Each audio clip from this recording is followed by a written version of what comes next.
তান্ত্রিকের প্রতিশোধ। বীরভূমের প্রত্যন্ত এক গ্রাম, যেখানে শত বছর আগে এক তান্ত্রিককে কুসংস্কারাচ্ছন্ন গ্রামবাসীরা পুড়িয়ে মেরেছিল। মৃত্যুর আগে সে ঘোষণা করেছিল, আমার আত্মা এই মাটিতে বেঁচে থাকবে। আমি ফিরে আসব, আর তোমাদের উত্তরপুরুষদের রক্ষা করার কেউ থাকবে না। বছরের পর বছর কেটে গেছে, কিন্তু গ্রামের মানুষ ভুলেও ওখানে যেত না।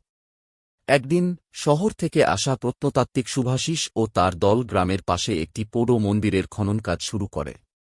মন্দিরের ধ্বংসাবশেষের ভেতর তারা এক অদ্ভুত কাঠের পুতুল পেল, যেটি দেখতে ঠিক মানুষের মতো, চোখের জায়গায় দুটি গভীর ফাঁকা গর্ত।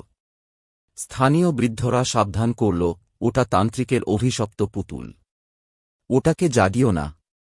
কিন্তু শুভাশিস এসব বিশ্বাস করল না। গবেষণার জন্য সে পুতুলটিকে শহরে নিয়ে এল।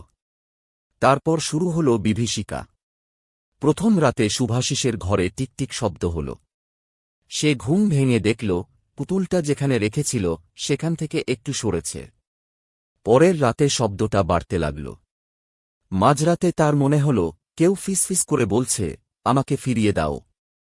তারপর থেকে শুভাশিস বদলে যেতে লাগল।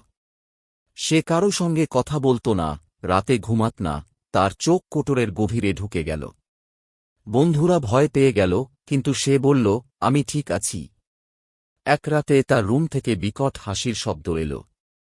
বন্ধুরা দরজা ভেঙে ঢুকে দেখল, শুভাশিসের দেহ মাটিতে পড়ে আছে, মুখটা বিকৃত, চোখ দুটো ফাঁকা, যেন কেউ সেটা টেনে বের করে নিয়েছে।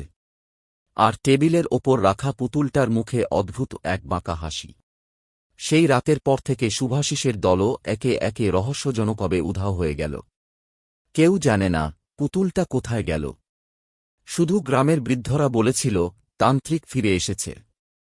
ও আবার নতুন কাউকে খুঁজছে।